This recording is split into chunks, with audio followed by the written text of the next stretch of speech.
Hello, everybody, and welcome to Primetime / The Exodus, which is a show with Blake Timmons and Nathan Smith. We'll explain a little bit about the Primetime / The Exodus. There is going to be a little bit of rebranding. We're excited about that because of what the topic is and what the objective is. Right now, I'm not going to wait any longer. I'm going to bring in Blake and Nathan. Hello, gentlemen. How are you? Doing well. How are you, man? I'm good. Blake's camera cleared up. It's a miracle. It's perfect timing. All right. So let's get right to the whole rebranding thing because I think that's important, and then we're going to get into the meat of the show. So we've been calling it Primetime mainly because y'all didn't come up with a name, and I did, and that's and Blake always wanted to be Primetime, and so I helped him out a little bit, right? And Nathan just had to suck it up and go along. And now you guys are tired of that. The ride. I thought it would be. I didn't like it all that much, especially now that I know who Prime is. So. Well, and he got a new job, right? I do. I don't understand that at all. I really don't. I don't. It's marketing, dude. It's marketing. I mean, how many kids are going to want to go to that school with him, Warren Sapp, and Terrell Owens coaching? I'm friends with the guy who's. Can't imagine Dion wanting to be a part of something that's not even a Division I. You know, he's all flash and no substance. So I'm friends with the guy whose son is the quarterback at Jackson State. We had a long conversation about it the other day. It actually sounds, I don't know, it might work out. I hope it does. It's going to be interesting. It's definitely going to be interesting. I think it's going to bring a lot of. I guarantee you, there's money involved, or he wouldn't have done it, especially not on the D1 level. But you know what? It can be good for sports. I mean, it really can. I hope that it is. I hope that there's a positive that comes out of that. But I think that there's a lot of kids, and obviously Jackson State, I think, is hoping for a home run there. But they're probably going to get more attention than any other college, at least for a little while. So Dion went into Arkansas last night and got his rear whipped though. Barely, but he did. Trinity Christian Cedar Hill did?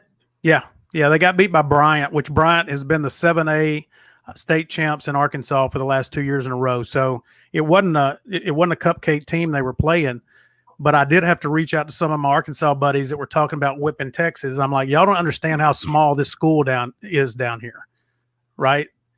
I mean, y'all got a 7A school in Arkansas, and y'all barely beat what would be considered in Arkansas a 1A or 2A school. Tats Division II. Yeah. Right. Meanwhile, everyone's super confused, thinking that we're a sports show and have no idea what we're talking about now. All right, so let's exit us into. I see what you did there. That's good. That's good. Yeah, well, I'm smart like that. So Nathan, I'm gonna let you take the lead on this and talk a little bit about where y'all started with this show and why the rebrand and change. Yeah, so when you came to us with the idea of doing the show as a part of the difference, really fit what we were trying to do. Blake and I are both entrepreneurs in the financial world.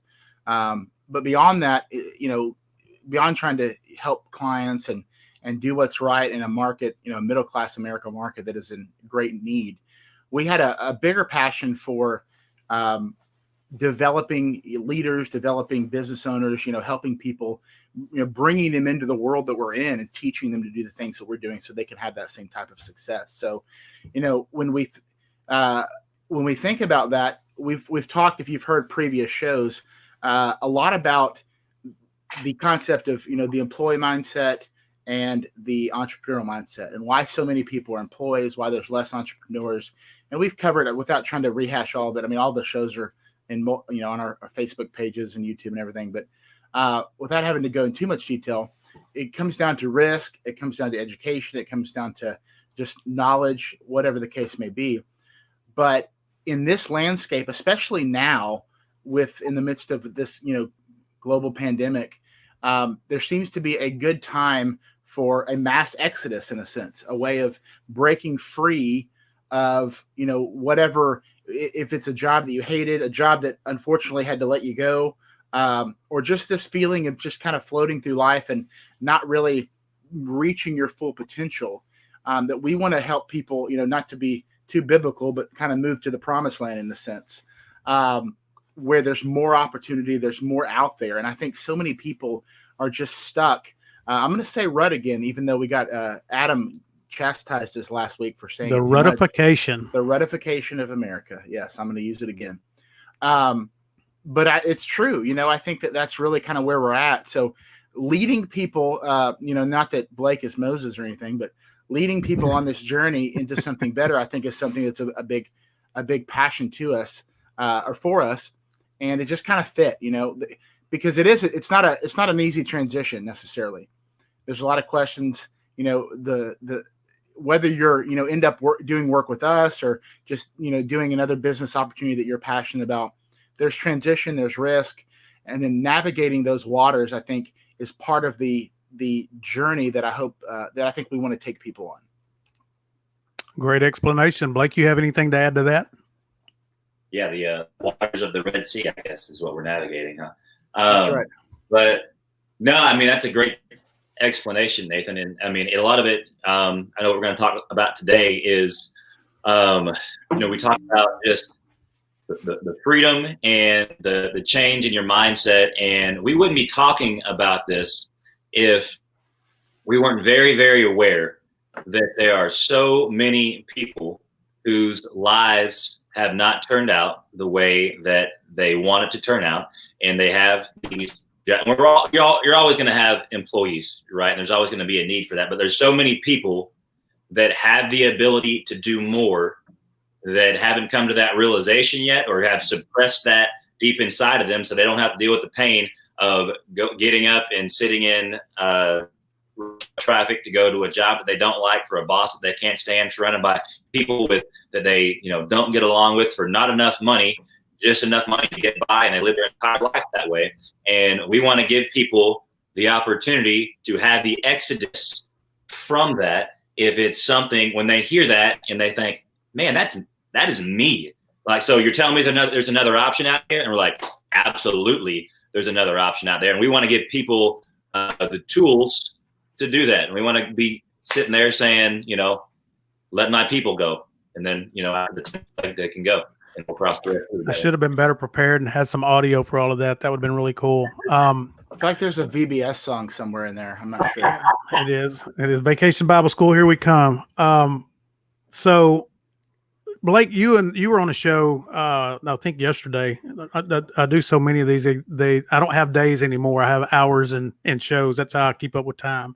Yeah, but we talked about simplifying the process and having some transparency. And we talked about that a lot of people were intimidated by making changes in their life because a lot of people have overcomplicated it. And therefore we have come to believe, and we have a mindset that the things that we could accomplish are just way too complicated. And you know, when you're raising kids and you're married and you're trying to, you know, pay the bills, a lot of times people don't think they have the time to learn something new. I think that's kind of why we get into a rut. Is we're like, do I have the time to set aside from my family, because I'm working 8, 10, 12 hours a day just to put food on the table? I want to have some quality time with family. Where do I put in this learning curve that I'm going to need to break free from where I am? And how long is that going to take?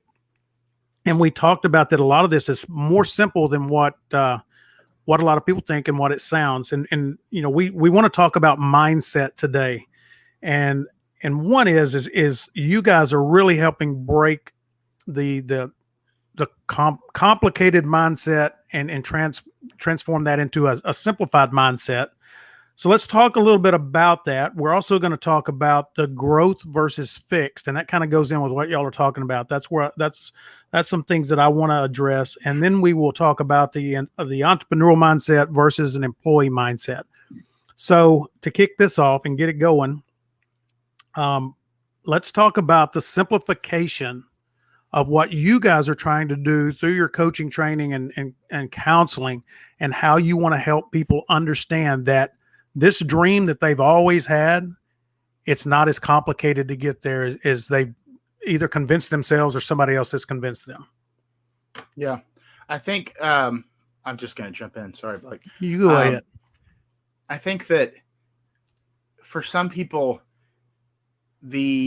what they want to really do or what they want to really be, what their passions are, they try to make that their exodus, not to use the word too much, but their business or whatever the case may be. And there's not a good structure in place to make it profitable, to really get them to the point that they want to get to.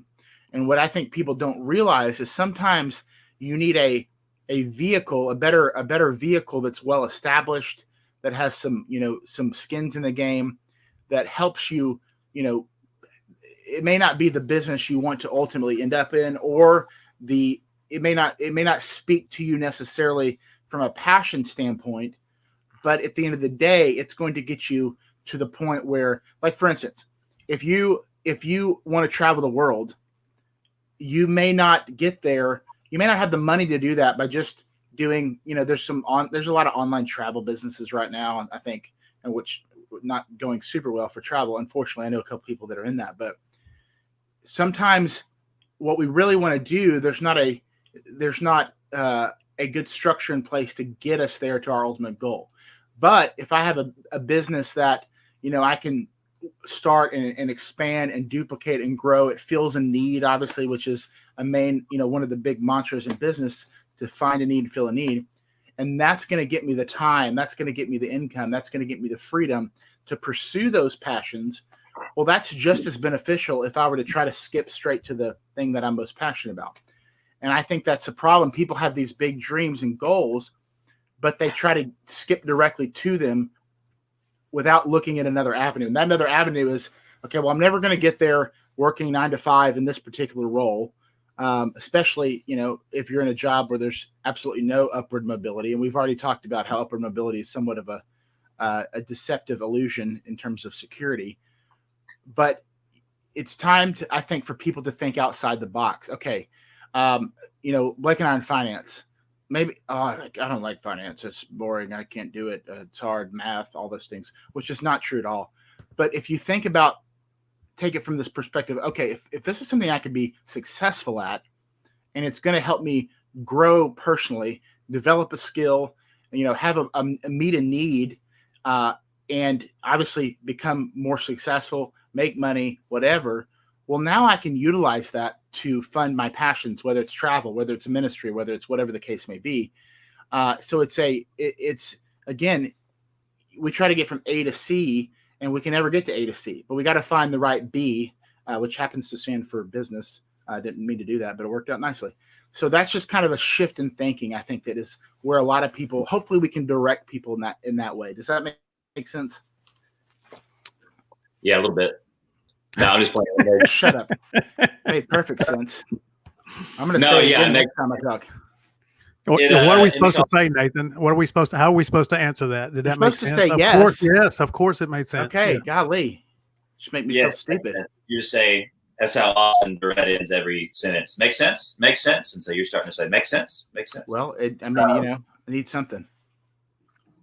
But no, I agree. And I think there's some people that they allow themselves to have short-term vision. And part of that is because they're just each day, right? And they got to pay the mortgage and they got to pay the bill. They just end up, again, getting in this rut. And that rut gives you short-term vision. I can't even think about the future. I only am afforded the opportunity to think about today. And so most people don't end up thinking about where they want to end up. And so if you can just take a step back right now and think about where is it? And maybe you got to go back to 5 years ago before life got so busy or whatever has happened in your life. And you have to think about, where do I want to end up with my life? Where do I want to end up in 20, 30 years, maybe 10 years? And then think about, is what I am doing now going to get me there? And then if you think about that, this is where I want to be, is what I'm going to do now, is if what I'm doing now is not going to get me there, you come to that conclusion. Then what the crap are you doing? Like, you got to change something, right? You just said, this is where I want to be. what I'm doing now is not going to get me there, then change it. Like, I mean, we get one of these things to live. What are you doing? And so but Blake, I have good benefits there. I have such good benefits. That's one of the things. Yeah. They pay me pretty good. They're going to take care of me, except for the 45 million people that just lost their job when they thought they had security, because security doesn't exist in this life, what I always say. And so you might as well take a shot at it. And so the shot that me and Nathan were and the advice I would give to people, it would kind of be a little cavalier for us to just say, hey, quit your job, start your own business today. It'll all work out pretty good, I'm sure. A lot of people would end up not being in great situations if that's what we were sitting here telling them. But the advice I could give people is you want to find something that mitigates the risk. A huge part of mitigating risk is the ability to start something part-time. And so you find something where there's a system in place where you can start part-time, and you don't have to take the huge risk of leaving the income you have now and trying to replace it day one, because that's not realistic. That's not going to happen. Business takes time to develop. Most people aren't in the situation to, they have whatever, $50,000, $100,000 saved up. And, if they're starting their own business, that may eat up all the costs right there. But it's hard to be in a situation to start your own business. And so find something where you don't have to worry about any sort of huge startup, and you're able to start it off part-time. And that takes care of a huge part of the risk, to where, hey, I took my shot. Maybe you fell flat on your face the first time, right? Most people that are successful have all kinds of bruises and bloody nose and black eyes from all the failures they sustained. And then they eventually fought through that. And now they're successful because they had the perseverance, and they expected the failure, and they expected to not quit when those failures came, and to keep on going and not quit till they became successful. But find a system that mitigates those risks is what me and Nathan have been able to do. Here's an interesting thing that you said, Blake, about failure. You've probably experienced this too with people that you spoke with. We're really afraid of failure when it's obvious. But then if we live an entire life not reaching our potential, isn't that a failure? But we seem to be okay with that. We seem to be okay with that. Yeah. I guess because by the time we realize it, we die, which is really super depressing. So it's exactly what you're saying. We're settling for less. And, again, we're not stupid. We know that, not everybody can just go start a business. Okay. There has to be employees. We have corporations. I mean, they all serve a purpose. Most of them do really good things. But literally, even if it's from one job to another, I know we talk about business, but there's people that will just sit in a job they hate and not even try to go find a job that they don't hate. I mean, even if it's that, yeah. When you're being worked 12 hours a day, sometimes, right. When do you find the time? And is right. that done intentionally by your employer to kind of keep you, as Blake would say, in some shackles, right? Yeah, I can't tell you how many people, I don't have time to do anything. I know it's part-time. I don't have time to do anything. You don't have time not to do anything is really what we should be saying. So you are worked to the bone. You're working 12-hour days. You clearly hate it, but you don't have an exit strategy. So what are you doing? I mean, is really my question. So that's going to lead me to the next thing. That was really cool. It's like we planned this, and we didn't. Not a bit. So talking, because we don't plan at all. We don't plan at all. We just nope. Wing it. We're talking about mindset, and I want to discuss now the growth versus fixed mindset, and what the differences are. And Nathan, you were talking about I don't have time. That is one of my biggest pet peeves professionally, is people that say I'm too busy or I don't have time. God granted all of us with 24 hours. The guy that's doing more than me doesn't have more time in a day than I do. The guy that's doing less than I'm doing doesn't have less time in a day than I do. It's how we choose to use that time. And sometimes there has to be sacrifices made. But let's go back to the growth and fixed mindset. let's talk a little bit about what a fixed mindset looks like. So do you guys want to talk about that? You want me to start, or where do we want to go with this since we're so well prepared? No, you take it. I want to, because you had mentioned earlier some of See, you just gave it away. We did not prepare. Remember, that's our story today. That's right. You had thought about mentioning earlier. I didn't hear a thing. That's right. Blake was. Well, Blake's always late, so he's not going to hear anything. That's a good point. That's a good point. No, you mentioned earlier about just understanding some of the, you taught some classes or training on this before, but so one of the things in terms of fixed mindset, like just kind of you start off and kind of tell us what when you hear that term, what comes to mind? So when I started The Difference, my goal was to bring on people and allow them to bring awareness to the commonalities that they had, the people that were successful versus, and I use the term a lot, acceptable versus exceptional, right? Acceptable is do enough to get enough. Exceptional is do more than is expected. And so one of the things that I've picked up is in starting a business and in anything that you do, whether it's sports, Blake, you know this, whether it's in your marriage and your relationship, mindset for me is the number one key, because everybody jumping into a business, everybody that decides I'm going to go into business for myself, they do so based on a dream, not a nightmare. They do it based on a dream. If you don't have the right mindset, there's going to be during that process of chasing your dream, there's going to be a few nightmares. And if you're not prepared to handle those nightmares based on your mindset, there's going to be some setbacks that you may not ever be able to get over. And you may not reach potential, and you may not even be able to finish out why you got into business for yourself. So in talking about mindset, I started searching it a lot. And one of the first things that I found was fixed versus growth. And a fixed mindset is the belief that how it is how it's meant to be. I can't change anything. This is my destiny. This is where I have to go. It is my lot in life. A growth mindset, on the other hand, is one where I don't have to accept my situation. I don't have to accept my environment. I do not have to accept my surroundings. When you look, and I don't mean this in a negative way, it's unfortunate. In some of the past shows, if our viewers and listeners will go back, we talked about how we're conditioned to have certain mindsets, but a fixed mindset is a victim mentality. This is just the way it's supposed to be. I kind of got the short end of the stick. Nothing's going to be better than what I've got. So I might as well just accept it and keep going. And so what I enjoy about y'all's show, what I enjoy about watching what y'all are doing in your community for your own business, for other people's business, and who you're looking to help.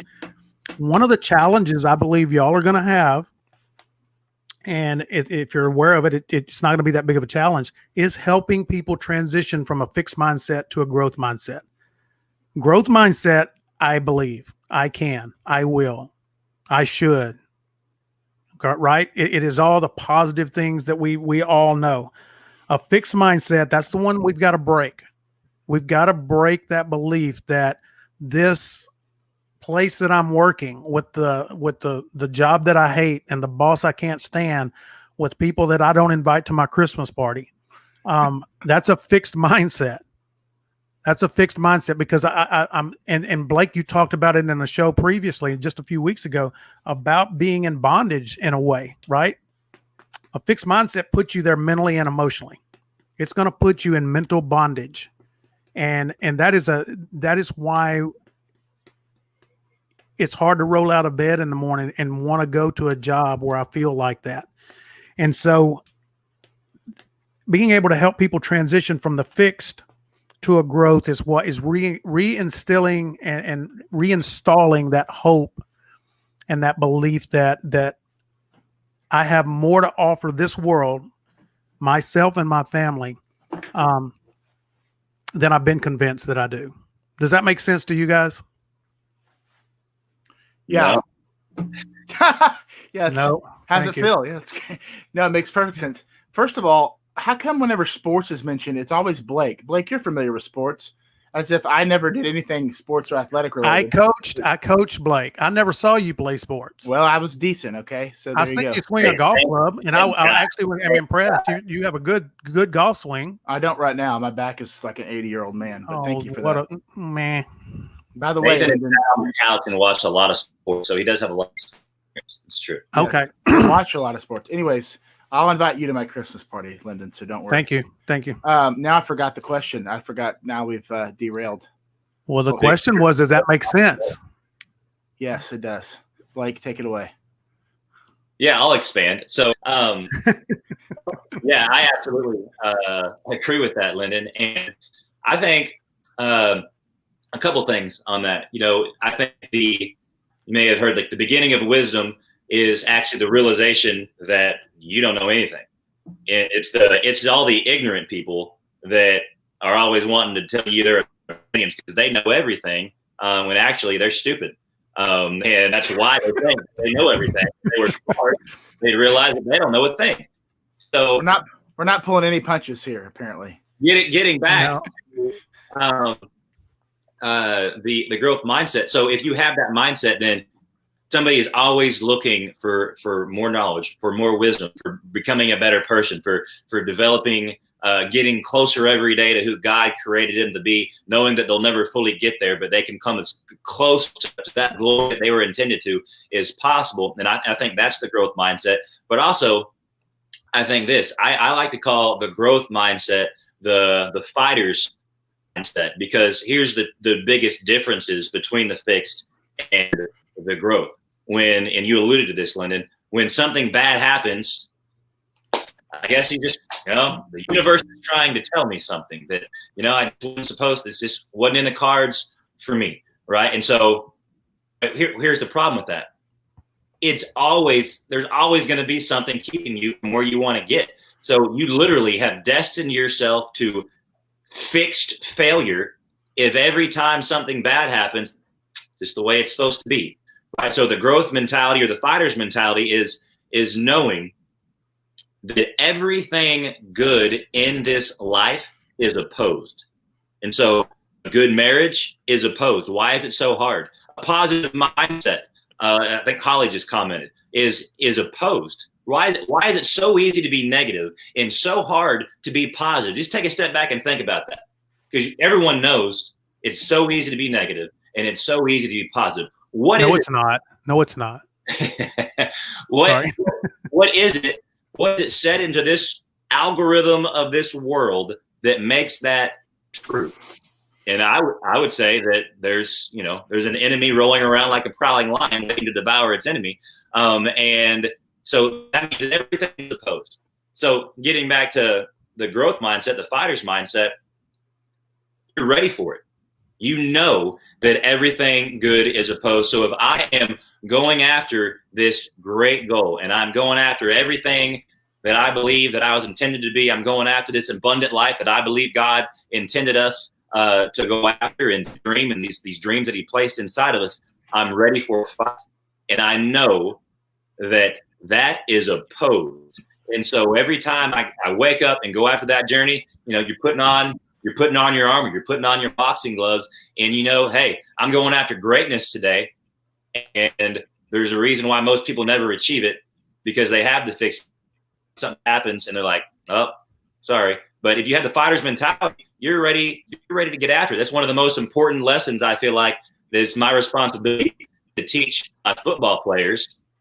And we talk about even before every game, we have this, we fight chant, and we go through all this stuff, because I know that if they graduate Dallas Christian, just a bunch of nice boys ready to go out and into the world and be successful, they're going to get devoured. And so I know that if they're going to be successful, they have to have this understanding that success is opposed. And so you better be ready to fight.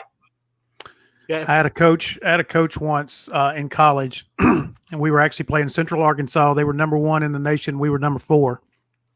And at halftime, we were down by 3 points.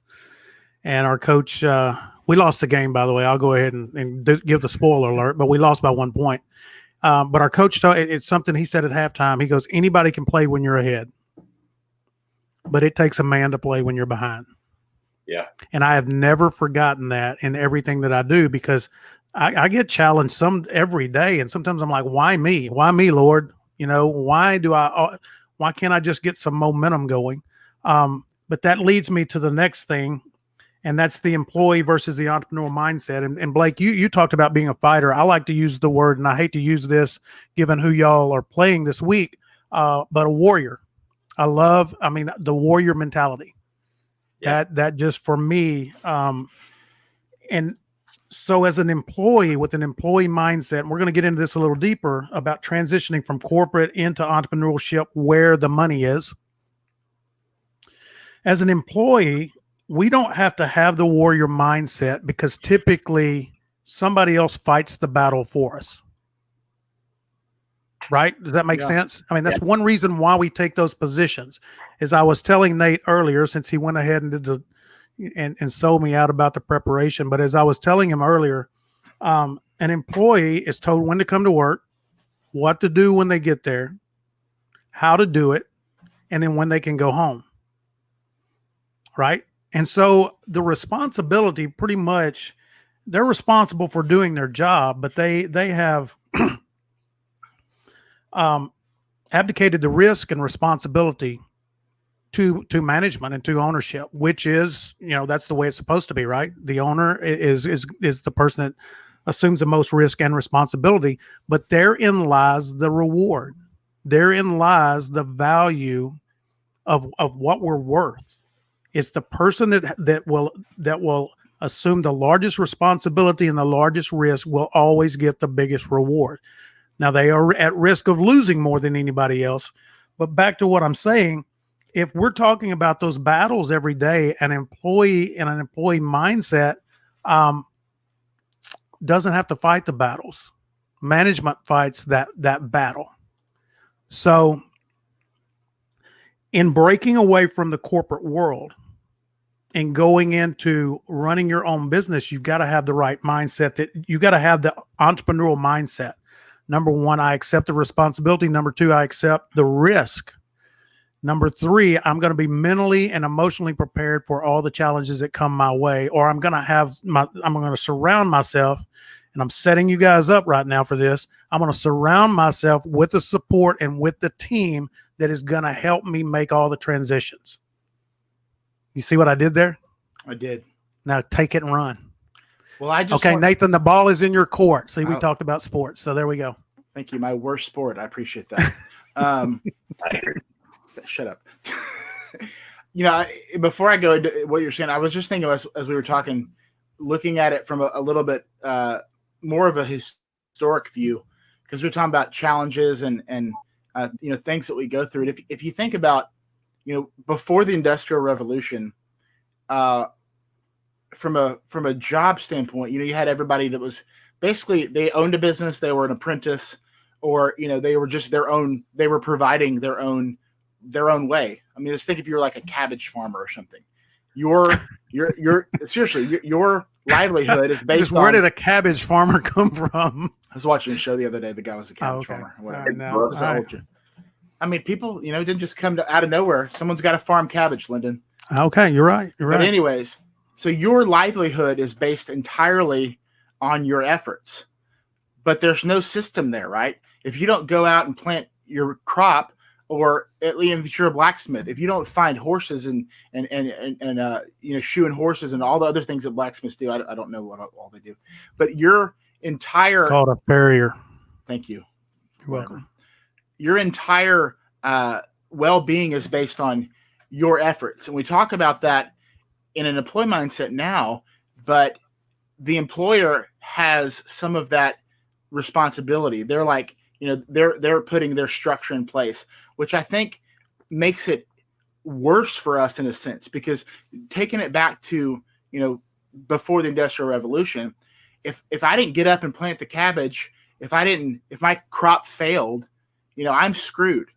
And I've got a lot of things going against me. I have disease. I have obviously just the normal lifestyle. Let's take the West, for instance. I mean, you had disease. You had, our medical systems hadn't been established as much as they are now. You had not as strong a system of of government and crime was kind of rampant. You had all these different things on the Western Front that were challenges, but you had to navigate them on your own, essentially, right? So you're completely responsible for your outcome. So you have a lot of people. I mean, some of the great names in our country in terms of, your Carnegies and your Rockefellers and all these people that, really took a chance. They were fraught with the same exact type of endeavors that the average everyday person was. They just pursued, they broke through those barriers. So fast forward to today, we live in a technologically advanced culture that mitigates so many of those challenges that were facing people, 100, 120, 150 years ago. And yet we have given away such responsibility that we should be having in our own lives. We've put it in the hands of our employers. So it almost lulls us into a sense we talk about of security, because we don't have those risks.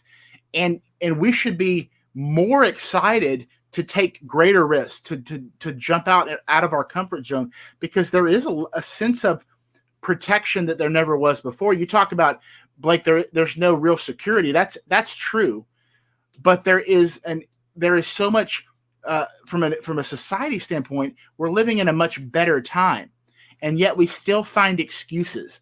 We still find ways to be lazier. We still find ways to do all the things that. But isn't our culture conditioning us to feel that way? We're in a done for you. We're in a microwave. Yeah. We're in a microwave done for you society. And I've said that too. Like for every bit of tech, for everything that technology improves, there's almost a mental sense of some sort of a discipline that we've lost by not having to do things a harder way. The dumbing down of America. While a lot of the inconveniences that befell previous life are now obsolete, we, instead of taking the bull by the horn and say, man, I've got no barriers. I can do whatever I want in this society. If I just work hard, I can succeed. We found ways to basically just, we've created failure in a sense by just having that mindset. And I don't mean to, I was just thinking about that as we're going through this. We live in a time where it should be a natural instinct to say, oh my gosh, like, look at all the things we have, look at the blessings we have, look at, the things that we don't have to deal with that other generations have had to deal with. We should just be gung-ho to go out and be who we need to be, who we want to be, who we believe we can be. And yet you're right. The flip side of that, the sacrifice of being more technological, is you kind of trade off certain things. And I think that's really been kind of a big issue of where we are today. So knowing the answer that you guys know, real quick, Blake, knowing the answer you guys are going to give, what's more risky, being dependent or independent? I'd say it's more risky dependent. I agree. That's my point. I mean, if I'm working for an employer and I'm abdicating all my responsibility and power to fix problems, and I'm leaving it up to him, well, that's why I've been an entrepreneur for over 30 years. Because I believe in myself more than I do anybody else. It goes back to going through, the steps of freedom that we talked about a couple shows ago. And because of the stage that we've gotten to, we've created a dependent society. And so, people don't know how to fight for that anymore, right? They don't have the tools to become self-sufficient. And so they've become dependent. And that's where I talk about, Nathan, you talk about what I say in terms of security.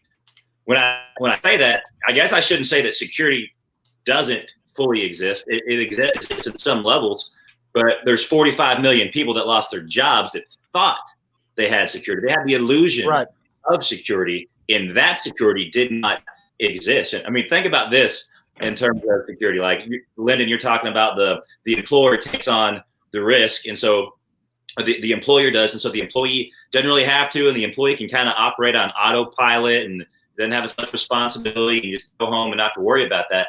But that means the reward is far greater for the employer, right? But what about this? What if no one buys anything off Amazon today? What if no one buys anything from Walmart? What if Nike doesn't sell any shoes today?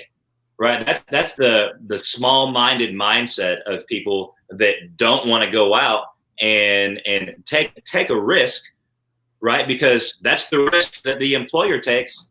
But I would call that pretty secure that that's not going to happen, right? But because they went out and they took the risk, now obviously, Nike started selling shoes out of the back of their car. Amazon started off as a book company and have grown to what they are now. But they started off taking the initial risk, and obviously that's not everybody's story. Those are elite examples, but it's a story that's possible for anybody in America in this age. And so I'll tell you a story. I'll tell you a story right now, Blake, that applies, and that's COVID.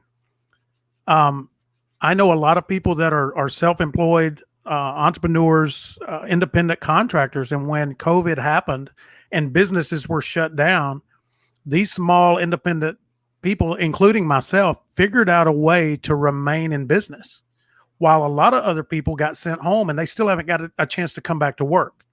Yeah. So they had no control over the risk that they or the assumed security that they thought they had, and like that, it was gone. But I am watching on this network, I am watching business owners adapt and overcome the challenges of COVID because they have the ability and the power to do so. They assume the responsibility, and they're not going to sit back and take sick days until this thing is over. Did you say, Lyndon, one of you guys cut out a little bit. Did you say that, Blake, did you say you think it's more risky to be a business owner? Did you hear that? Is that what you said? Is it more risky to be dependent or independent? And I said it's more risky to be dependent. Oh, okay. Yeah. That's what I was, because I was thinking the same thing. It feels maybe temporarily in the moment, it feels more secure because you have a consistent paycheck, you have benefits, and these are good things. Like having good insurance is not a bad thing. Like, again, it's good to have all those things, but it's not that good anymore. Right. It's, if you know where you really want to go, like if you want to be, let's say, I want to be a millionaire. Let's say that's your goal. I want to be a millionaire, and you're in a job that you're never going to get there, then yeah, that is the most risky thing you can do, because the risk is you're 99.9% going to fail at that. So, we always talk about how we always use what the risk, what we do is not that risky. Join the business for you. Is it risky? Is it not risky? Man, to your point, Blake, staying where you're at is, in anything, even if you're a business owner already, staying where you're at is the most risky thing you can do. Whether you've already taken that leap to business ownership, entrepreneurial mindset, whatever the case may be, because you've heard this before. If you're not moving forward, you're moving backwards. And so even if you make that step, we Blake and I, we have to be getting better every day. We have to be challenging ourselves every day. We have to be managing our days better. We have to be pouring into our people more. We have to be constantly getting better, because there's always a risk there. And the biggest risk is to stop pursuing what you're capable of doing and what you want to do. The problem that we talk about on this show is the risk that most people are taking is never jumping in to begin with. And so that's, where we want to start. But once you're there, the mindset doesn't change. Just because you've got out of corporate America doesn't mean, okay, figured it out, I'm good. Now show me the money. Well, no, it is a day-to-day mindset. And I think, Lyndon, correct me, I think you wanted to talk a little bit more about, and this may be a good transition, you can have an employee mindset as a business owner, and you end up failing basically the same way. You want to step into that a little bit? I do. Real quick, I want to, I'm going to keep that. I'm going to make a note right here, but we have a comment down here for you, Nathan. And one of the sayings or quotes that is my favorite is, when growth stops, decay begins. So Nathan, real quick, address Skylar's question here, because I think that's important. And then I'm going to address the entrepreneurial or transitioning from corporate into entrepreneurship and some challenges that people have. Yeah, so Skylar and I used to work together. So hi, Skylar. Thanks for jumping on. Yeah, so Dave, in fact, Blake and I, we have a training on Tuesday nights with our office, and we actually played a little bit of some stuff that Dave Ramsey does. Big fan of his. I took this journey. I started this journey personally about a year and a half ago, and my wife and I were in a lot of debt, house included. We'd made a lot of terrible decisions. And to your point, Skylar, a lot of what we teach people from a financial standpoint is a lot of the type of stuff that Ramsey talks about. But we were going to be in debt for like 35 years, something like that, ridiculous. And we'll be out of debt now in about 8 years. So it's a lot. We're kind of, it sounds like we're not quite as far along the journey as you guys are. So that's, man, to be able to pay your house up, and Skylar's young. Skylar's like, I don't know, I feel like he's like 25, maybe he's older than that. But I mean, props to you guys. That's really awesome. And that's, and that kind of segues into, the clients that we help, the things that we do for clients that Blake and I do. And that's a little bit more of, our particular business endeavor. That's an awesome reward, seeing people come out of that. But as much as people are physically in a trapped kind of mentality from a financial standpoint, in a rut, thank you. The same is true in business. And so, Blake and I take it to a more different or a more detailed perspective when we're talking with clients and working with people. But we're just as passionate, and hopefully you guys have got this from the show, of getting people out of debt, in a sense, the debt of mediocrity, because you can feel just as oppressed, having $50,000 of credit card debt, as you can be in a job that you hate, that you don't have any way of, you don't feel like there's a pathway out of it. Right. So, hey, great question, Scott. We need to connect afterwards, man. It's good to hear from you. Thanks for hopping on. Yep. Thanks, Skylar. So to talk about what you were referring to, Nathan, I was talking earlier in our preparation. Now that everybody knows we do prepare, I didn't want them to know we prepare. That way, if we suck, they at least would have thought, well, golly, they didn't, there's a reason why they suck. For the record, I don't prepare at all, so I'm completely out of that. Way to go, Blake. All right, so Wow. What I was discussing with Nathan earlier, because Blake was late getting on the preparation call, is that sometimes you got to have the right mindset about why you're going to break free from the corporate world. Sometimes we see the dream and we want to be the entrepreneur. We've got to understand how to change our mindset from employee mindset to entrepreneurial mindset. But then there's another reason why people want to get out of corporate. And that is because, as Blake said, they have a boss they can't stand. They're really good at their job. They really understand it. They know the ins and outs. They feel like that they've got a talent for customer service. They feel like that they can do what he does as good or better. But the carrot for them to leave corporate is that I do not have a boss anymore, a supervisor. And so you've got to be careful into going into being what you call an entrepreneur, and in reality, you're just an unsupervised employee of yourself. And without the right mindset, you may not have the discipline, because you've been used to being told when to go to work, what to do when you get there, how to do it, and when to leave. And if you are not prepared to stay focused and stay the course and not let the distractions, which everybody has distractions every day, those are the challenges and the fires that we have to put out. If you're not prepared for that, the same thing would happen if you were employed and you refuse to be supervised. You're going to find yourself without work sooner or later. And so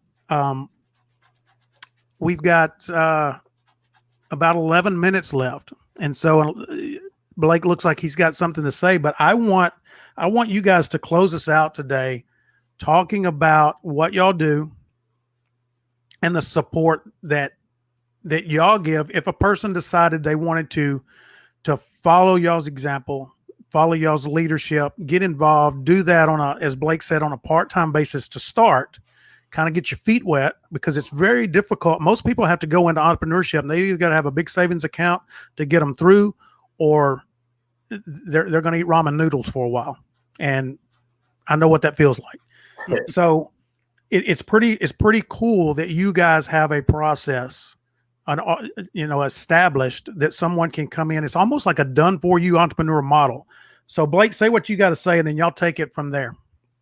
Yeah, I know. If I can transition from what you were just talking about, I love that. I love that comparison that there may be a lot of entrepreneurs that are actually unsupervised employees, right? That's a great way to think of it, because a lot of entrepreneurs don't succeed just for the simple fact that they lack the discipline, and which is a problem that all of us have on in different days at some points, because to be one of the biggest gaps in our human mind is the gap between knowing what we're supposed to do and then doing what we're supposed to do. There's not a lot of people have the knowledge, right? And that's why knowledge isn't power. It's, that's the applied knowledge. You have to apply it. You have to execute, and you have to do it over and over and over again. And there's actually a book that I'd like to get into. Was it Chopping Wood, Nathan, that talks about just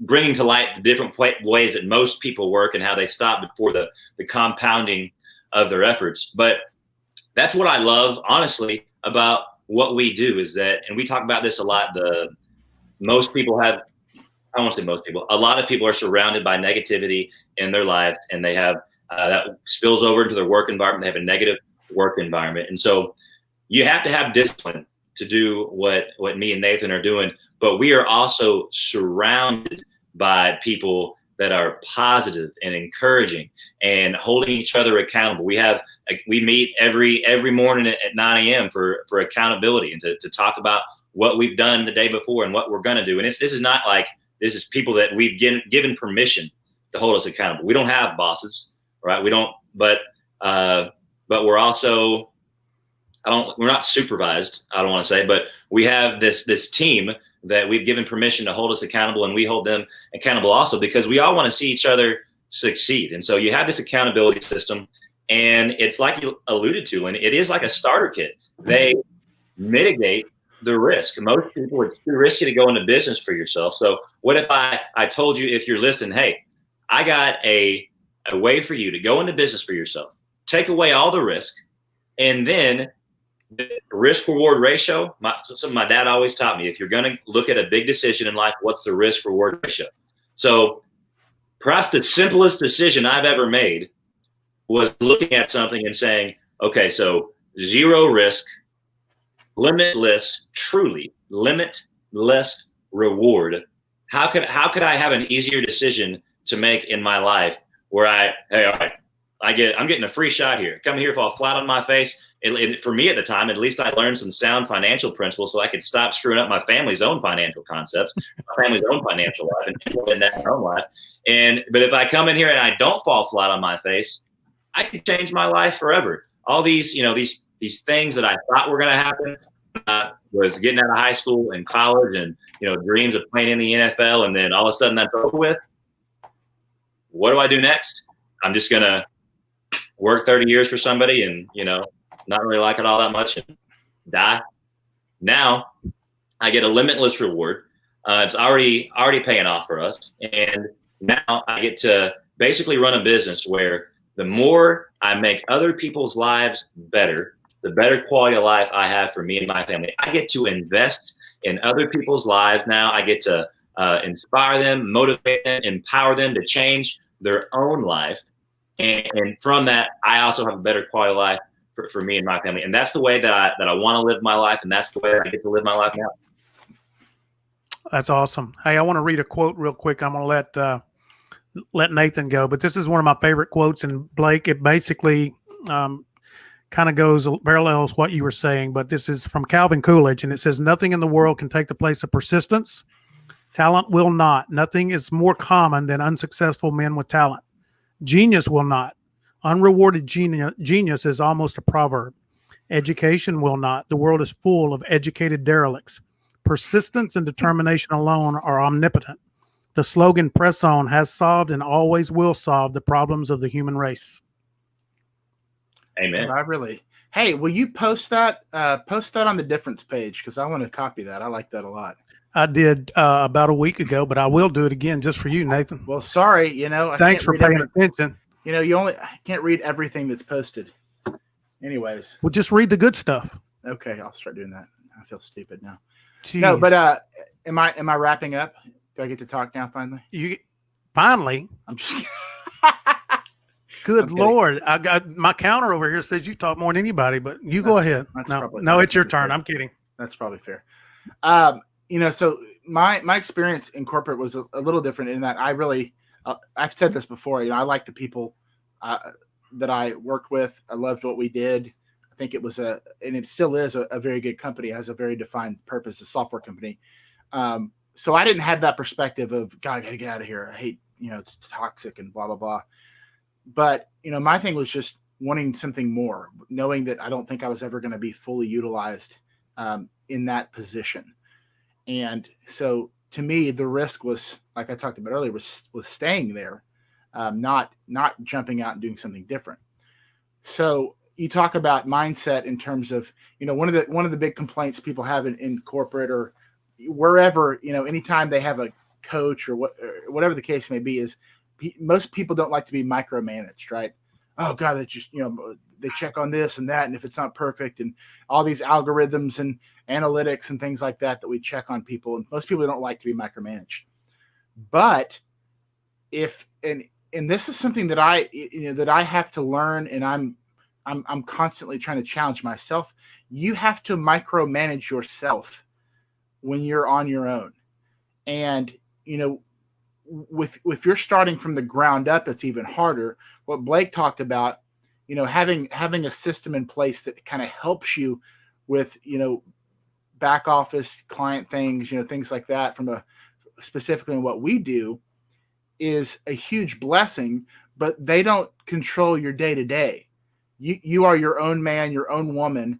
And, I find that I have to be, I have to be hard on myself. I have to be the boss that everyone hates to myself. And it's a lot easier to do that. You don't end up hating yourself. You end up appreciating it because you see the results of what you're getting. But you have to have that level of intricacy and that level of minutia, even in detail, that you would otherwise, if someone was kind of casting it on you, you would be like, oh God, this sucks. But you have to transition and become that to yourself. Or just like you said, Lyndon, you will slip into you will be a self-employed person that should be fired. Yeah, that's true. And so, to Blake's point, having a foundation in place that kind of helps you with some of that is great. And having great leaders and mentors. And of course, we are ourselves, as we are being mentored and surrounding ourselves with those people, the books we read, the folks we listen to that are, way smarter, way more successful, then we want to take that knowledge, apply it like Blake talked about, and then do the same thing for the people that we're coaching, the people that we're teaching, the folks that we're working with. And so it's a constant kind of a factory in the sense of duplication, that we can empower people, we can help them make that transition, but then develop them, teach them to be the kind of person that can sustain that transition. Because why do people, how many people go into business? I think the very first show we talked about the cash flow quadrant, which is a concept invented by Robert Kiyosaki, or at least he talks about it the most. That so many people try to become self-employed like 3 times in their life, right? But they fail because sometimes they don't have a good plan. That's true. But sometimes it's because they don't have a good mindset. And mindset and culture are something that you don't ever, you can get the importance of it, but it's something like you always have to be refreshing it, because we live in a world, as we talked about earlier, that is inundating us with negativity and with defeat and with all the crap that's wrong, and you're a victim and this is someone else's fault. And if we're not constantly refreshing our minds with positivity and our goals, the why we're doing what we're doing, then we're going to fall right into that same trap. Yep. Well, we're out of time. So we had a big audience today. A lot of people tuned in, a lot of likes, a lot of comments. Appreciate everybody that was here. We're doing this on Wednesdays at 11. The Exodus, it's being rebranded, so don't get confused. So I'm gonna end it, and we're gonna get out of here now, and we will see you guys in a couple of weeks, because right now we're just doing it every 2 weeks, but we're trying to talk Blake into being on every week. So we'll see how that works. Now that we just put him on the spot. Come on, you got to be a warrior, Blake. So thanks, guys. Appreciate it. Great show. See everybody next week.